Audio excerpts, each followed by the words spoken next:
Come on down to South Park and meet some friends of mine. I hate my life. I hate your life too, dude.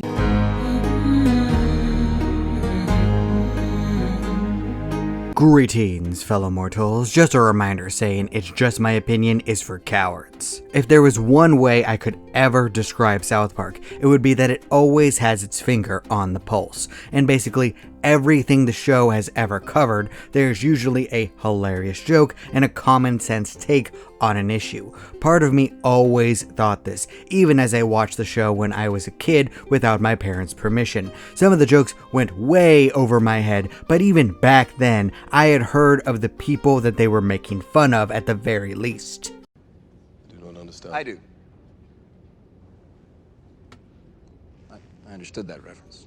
And this feeling only grew as I got older and understood more things. South Park got funnier to me with each passing year. And not just the new stuff, I can go back to basically any South Park episode and think, well, that aged very well. For example, the Britney Spears episode. Boy, could their criticism of people's obsession and criticisms of celebrities, mostly kids who grew up famous, be any more accurate even in the year of our Lord 2025? Oh, I made myself sad. Even the less popular stuff, like the serialized seasons with overarching plots, have aged surprisingly well. Even season 20, which I am a defender of, it's amazing because you can go back and see the absolute bewilderment about what was happening back in 2015. It was mind-blowing stuff. Trey Parker and Matt Stone really hit the nail on the head with that one. That'll do, pig. That'll do.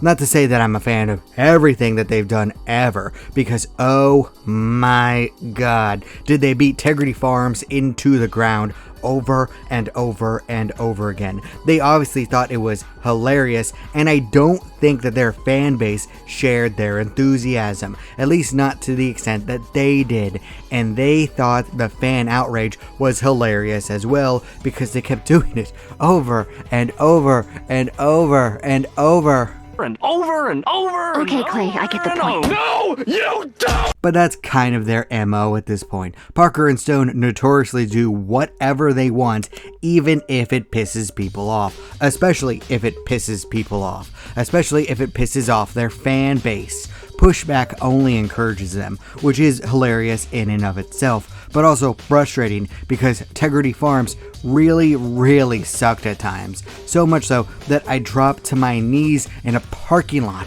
when I heard the news that they were finally going to drop it.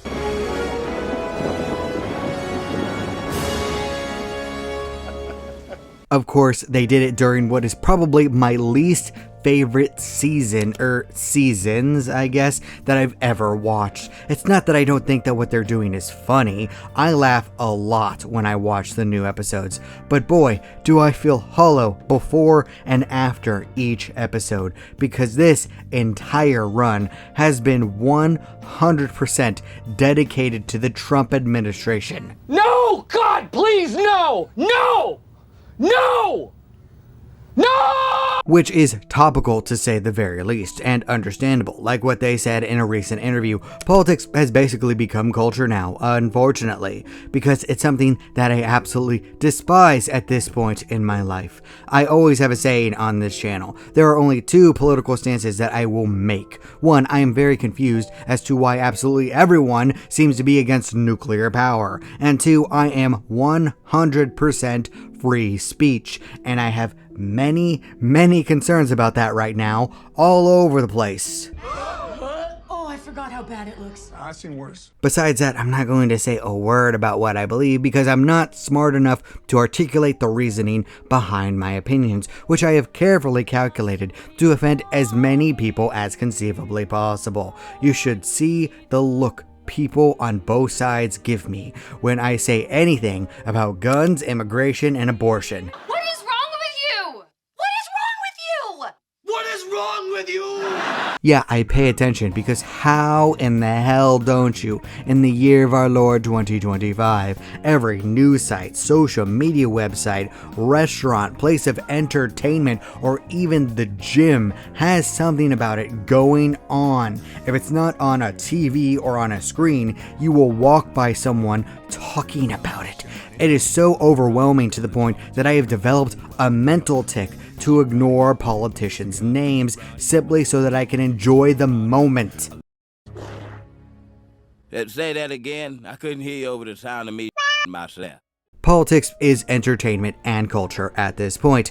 God, nothing that comes out of the US can escape politics' sickening grasp. I can hardly watch or read anything that exists in 2025 without it being referenced. It's why I like foreign entertainment at this point. And oh god, I forgot that the writers for live action One Piece made Wapol a Trump stand-in.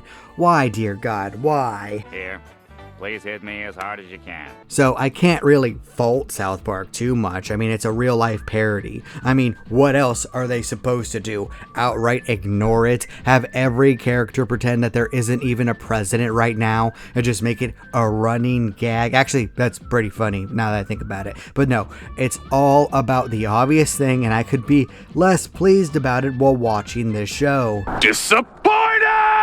I mean, I still watch it, I still laugh, I still enjoy South Park, but my god, at this point I really just want a break from reality. So maybe it's my fault for watching the show, but I just wanted some variety, something to make me feel better, something that didn't make me feel like it's more Jover than it's ever been, because that's the feeling South Park has given me throughout seasons 27 and 28. It's basically this. Well, that sucks. As I said earlier, South Park has its finger on the pulse all the time. Every single season is a time capsule for that specific year. Things age perfectly in retrospect. Yes, at this point, the overarching story bits are getting old. Very old. Oh my god, I am so sick of them. But that's what the show has been for a long time now. And that's how these two are when they create something. They made an entire video game about how you could never stop your dad from your mom. No, I'm not kidding. They beat that joke to death over and over and over again in the Fractured Butthole, and I hated it because it wasn't very funny, but they thought it was hilarious, so I can just sit on it and spin apparently.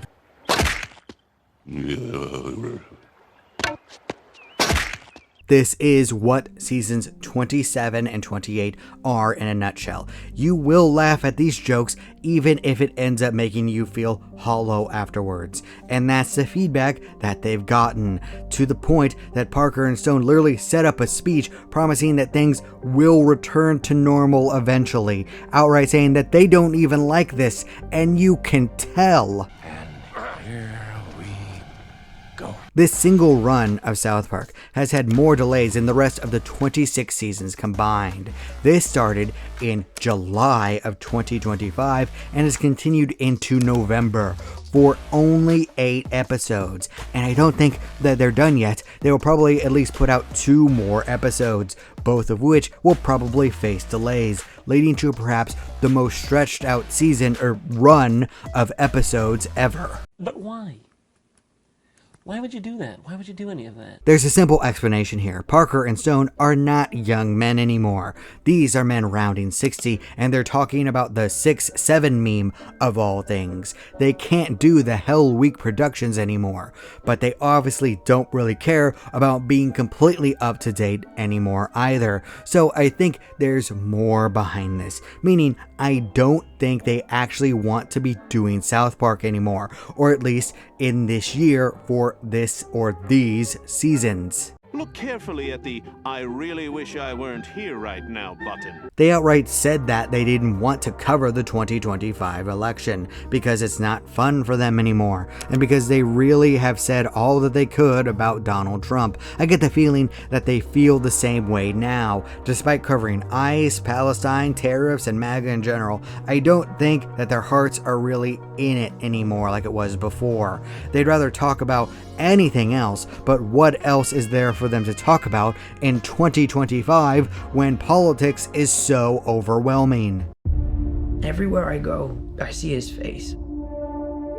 But they're stuck making these episodes because of their massive deal with Paramount after their deal with Warner Brothers Discovery went to hell and back. They're getting absurd amounts of money to make content they don't care about. At the same time, they don't want to put out half-ass episodes. That's just not in their blood. So they take the obvious topic and try to make it as comical as possible. And it works. I laugh. But when the message is that they think that everything sucks right now and they don't want to do this, well, it makes me feel like this. I don't want to live on this planet anymore. Like every part of South Park, these two divided but the same really seasons will be a time capsule of how long and drawn out this year has felt. Literally the longest year of my adult life, and this is coming after COVID, of how overwhelming politics is right now. How we all just want to check out, but it's everywhere, it's all consuming, and it just sucks. This is worthless. It's less than worthless, my boy. Like season 20, this part of South Park might age pretty well. We can look back in retrospect of how 2025 actually was in years to come. Like with 2015, oh my god, this has been going on for 10 years. I hate politics so much. It's so ingrained in everything from the past decade that I just can't escape it. Why, dear God, why? Gentlemen! There's a solution here you're not seeing.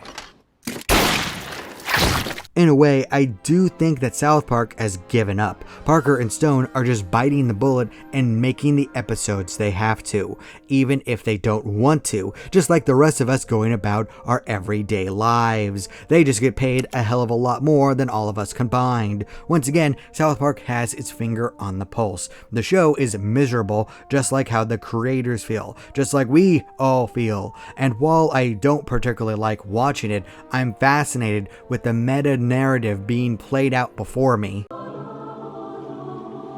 my god.